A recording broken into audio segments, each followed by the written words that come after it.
إنا نحن نزلنا الذكر وإنا له لحافظون.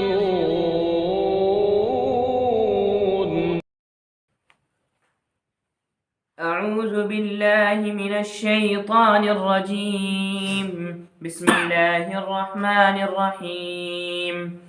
لا إكراه في الدين قد تبين الرشد من الغي فمن يكفر بالطاغوت ويؤمن بالله فقد استمسك بالعروة الوثقى لا انفصام لها والله سميع عليم. الله ولي الذين آمنوا يخرجهم من الظلمات إلى النور والذين كفروا أولياؤهم الطاغوت يخرجونهم من النور إلى الظلمات أولئك أصحاب النار هم فيها خالدون. صدق الله العظيم. الحمد لله رب العالمين والصلاة والسلام على سيد المرسلين وعلى آله وأصحابه الغر الميامين. أعوذ بالله من الشيطان الرجيم. بسم الله الرحمن الرحيم. لا إكراه في الدين قد تبين الرشد من الغی. اس سے پیشتر آیت کریمہ آیت الکرسی میں اللہ کی ذات اور اس کی صفات کا مکمل تعارف کرایا گیا اور یہ بتلایا گیا ہے کہ اس کائنات کا مالک حقیقی وہ صرف اللہ تعالیٰ ہے. اس کائنات میں اللہ ہی کی اطاعت و فرما برداری کی جائے گی. اللہ کے علاوہ کوئی نہیں ہے جس کی اطاعت و فرما برداری کی جائے. اللہ نے انسان اور جنات کو اسی لیے پیدا کیا ہے کہ وہ اس دنیا میں اللہ کی اطاعت و فرما برداری کریں. وما خلقت الجن والانس الا لیعبدون. لیکن اللہ نے انسان اور جنات کو مجبور نہیں کیا کہ وہ اللہ کی اطاعت و فرما برداری کریں ہی کریں. انسان اور جنات کو اختیار دیا گیا اور ان کو دونوں راستے دکھلائے گئے. وہ ہدایت کا راستہ بھی اختیار کر سکتے ہیں اور ان کو یہ بھی اختیار دیا ہے کہ وہ گمراہی کا راستہ بھی اختیار کر سکتے ہیں. لیکن یہ بتلا دیا گیا جو ہدایت کے راستے پر چلیں گے وہ اللہ کی رضا اور خوشنودی حاصل کریں گے اور جو ہدایت کے راستے سے ہٹ جائیں گے اللہ کی ناراضگی کے وہ مستحق ہوں گے. بہرحال اللہ نے انسان اور جناتوں کو مجبور نہیں کیا. اگر اللہ مجبور کرتا تو اس کائنات میں اس زمین پر ایک فرد بھی ایسا نہ رہتا جو اللہ کی اطاعت سے روگردانی کرتا. قرآن مجید میں صاف اعلان کیا گیا ہے وَلَوْ شَاءَ رَبُّكَ لَآمَنَ مَنْ فِي الْأَرْضِ كُلُّهُمْ جَمِيعًا.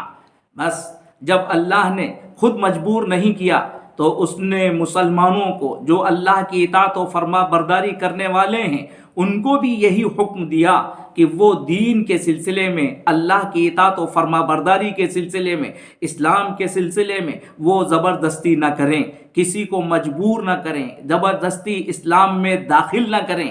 اس بات کا اعلان اس آیت کریمہ میں کیا گیا ہے. لا اکراہ فی الدین کا مطلب یہ ہے لا تکرہوا احدا علی الدخول فی الدین. کسی کو دین میں داخل ہونے پر مجبور نہ کرو.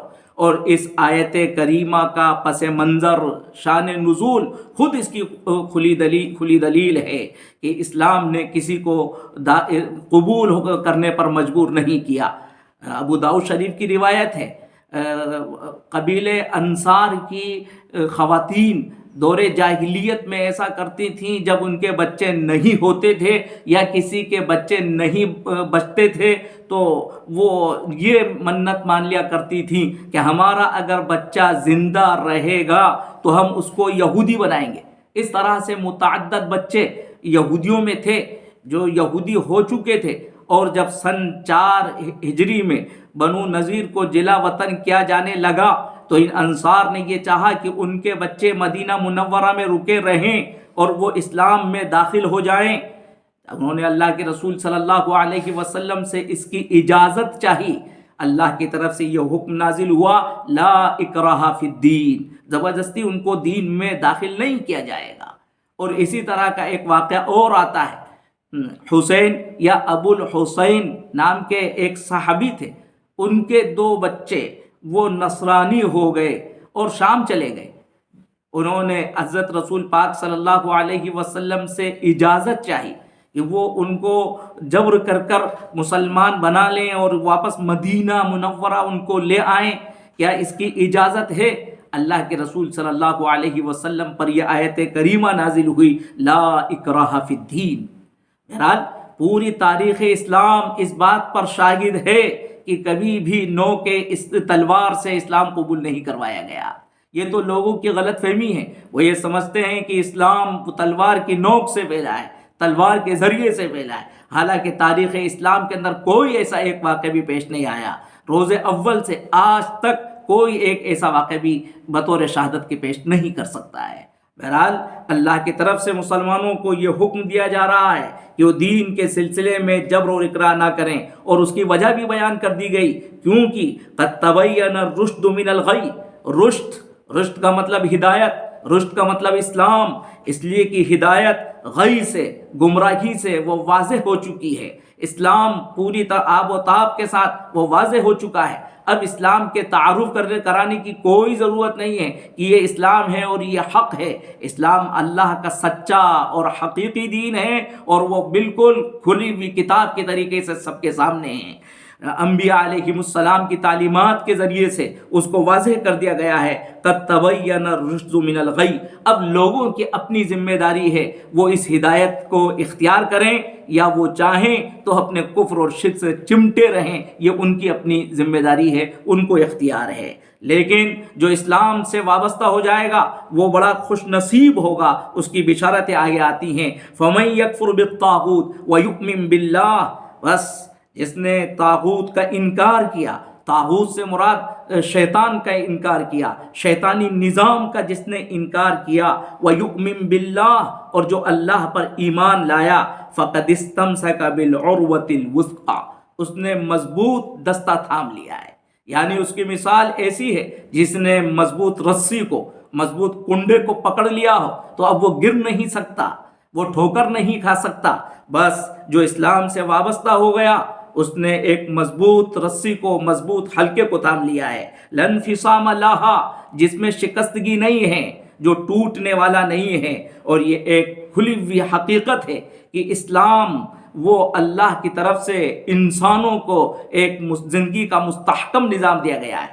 اسلام کا ہر نظام وہ بہت مستحکم ہے، چاہے عبادات کا نظام ہو، چاہے اخلاقیات کا، معاملات کا نظام ہو، چاہے معاشرت کا، ہر نظام، اسلام کا ہر حکم اپنی جگہ پر بہت مضبوط ہے، اور چاہے اس کا تعلق زندگی کے کسی بھی شعبے سے ہو۔ اور بڑی قوت کے ساتھ اس بات کا بھی اعلان کیا گیا ہے لَا انفصام لَهَا، اسلام کے کسی بھی نظام کے اندر، اسلام کے کسی قانون کے اندر شکستگی نہیں ہے، حرمہ نصیبی نہیں ہے، محرومی نہیں ہے۔ انسان اسلام کو اختیار کرنے کے بعد کبھی نادم نہیں ہوگا، اسلام کو اختیار کرنے کے بعد کبھی وہ پشیمان نہیں ہوگا، اسلام کو اختیار کرنے کے بعد کبھی اس کو محرومی کا احساس نہیں ہوگا کہ میں نے کیا کر لیا، بلکہ جہاں وہ اسلام کو اختیار کرے گا وہاں اس کو ایسا محسوس ہوگا کہ وہ کسی مضبوط رسے کو پکڑ لیا ہے، جس کی وجہ سے اب کبھی اس کی زندگی کے اندر کوئی تذبذب پیش نہیں آئے گا۔ اللہ اعلان فرماتا ہے اے انسانوں یاد رکھو واللہ سمیع علیم، اللہ سننے والا ہے اور جاننے والا ہے۔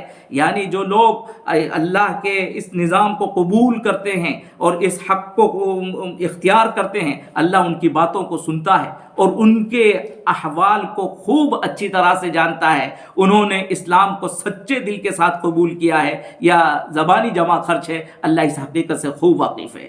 اللہ ولی الذین آمنوا یخرجہم من الظلمات الی النور، اور بشارت سنائی جا رہی ہے ان لوگوں کو جو ایمان اختیار کرتے ہیں، اسلام کو اختیار کرتے ہیں، اللہ رب العزت ان کا حامی اور مددگار ہو جاتا ہے، اللہ کی محبت کے وہ حقدار ہو جاتے ہیں۔ اللہ ولی الذین آمنوا، اللہ ان کا ولی ہو جاتا ہے۔ ولی کے معنی حامی، ولی کے معنی مددگار، ولی کے معنی ناصر۔ اللہ ان کا ناصر ہو جاتا ہے، اور اللہ کی طرف سے سب سے بڑی اور سب سے پہلی نصرت ان کے ساتھ جو ہوتی ہے وہ یہ ہوتی ہے یخرجہم من الظلمات الی النور، وہ ان کو ظلمتوں سے نکال کر نور کی طرف لے آتا ہے۔ ظلمات یہاں جمع استعمال ہوا ہے، نور مفرد استعمال ہوا ہے۔ ظلمات بہت ہیں اس دنیا کے اندر جہاں انسان کو ٹھوکریں لگتی ہیں، اور نور ہدایت وہ صرف ایک ہے، ہدایت کا راستہ ایک ہے، اور گمراہی کے راستے بے شمار ہیں۔ اس لیے یہاں بتلا دیا گیا کہ اللہ کا انسان پر سب سے بڑا احسان یہ ہوتا ہے یخرجہم من الظلمات، ظلمات یعنی شرک کی ظلمت سے اللہ ان کو نکال لاتا ہے، کفر کی ظلمت سے نکال لاتا ہے، شکوک و شبہات کی ظلمت سے اللہ ان کو نکال لاتا ہے، جہالت و ضلالت کی ظلمتوں سے اللہ ان کو نکالتا ہے، اور کہاں لے آتا ہے؟ نور ہدایت کی طرف لے آتا ہے۔ تو یہ اللہ کا سب سے بڑا احسان ہوتا ہے۔ بس اس زندگی کے اندر اگر اللہ کی طرف سے ہمیں توفیق مل رہی ہے، راہ ہدایت پر چلنے کی توفیق مل رہی ہے، تو یہ اللہ کا ہم پر بہت بڑا احسان ہے، اور یہ کھلی دلیل ہے اس بات کی کہ اللہ ہم سے محبت کر رہا ہے، ہماری اللہ مدد فرما رہا ہے، اللہ ہمیں ہماری اس زندگی کے اندر بڑی نصرت فرما رہا ہے، اور اللہ ہم سے محبت کرتا ہے، یہ اس کی کھلی دلیل ہے۔ اور اگر ایسا نہیں ہوتا ہے تو انسان کو متنبہ ہو جانا چاہیے کہ اس کا رب اس سے ناراض ہے۔ اگر اس کو ہدایت کی توفیق نہیں ملتی، وہ ظلمتوں کے راستے پر ہی پڑا ہوا ہے، تو اس کا مطلب اس کا رب اس سے ناراض ہے، اور وہ اس وقت شیطان کے ہتھے چڑھ گیا ہے، جس کی خبر آگے آیت میں دی جا رہی ہے والذین کفروا، اور وہ لوگ جنہوں نے کفر کیا ہے، جنہوں نے انکار کیا، اولیاؤہم الطاغوت، طاغوت سے مراد شیاطین ان کے دوست ہو جاتے ہیں، ان کے ہمنوا ہو جاتے ہیں، شیطان ان سے محبت کرنے لگتے ہیں، اور پھر وہ کیا کرتے ہیں؟ یخرجونہم من النور الی الظلمات، وہ ان کو نکال لے جاتے ہیں نور سے ظلمتوں کی طرف، راہ ہدایت سے ہٹا دیتے ہیں، اور گمراہی کی راہ کے اوپر ان کو لگا دیتے ہیں۔ اولئک اصحاب النار ہم فیہا خالدون، اور وہی لوگ دوزخی ہیں اور اس میں ہمیشہ ہمیشہ رہیں گے۔ بس اللہ رب العزت ہم سبھی کو دین اسلام سے وابستہ رکھے، اور کفر اور شرک کی نجاست سے ہم سب کی حفاظت فرمائے، آمین یا رب العالمین۔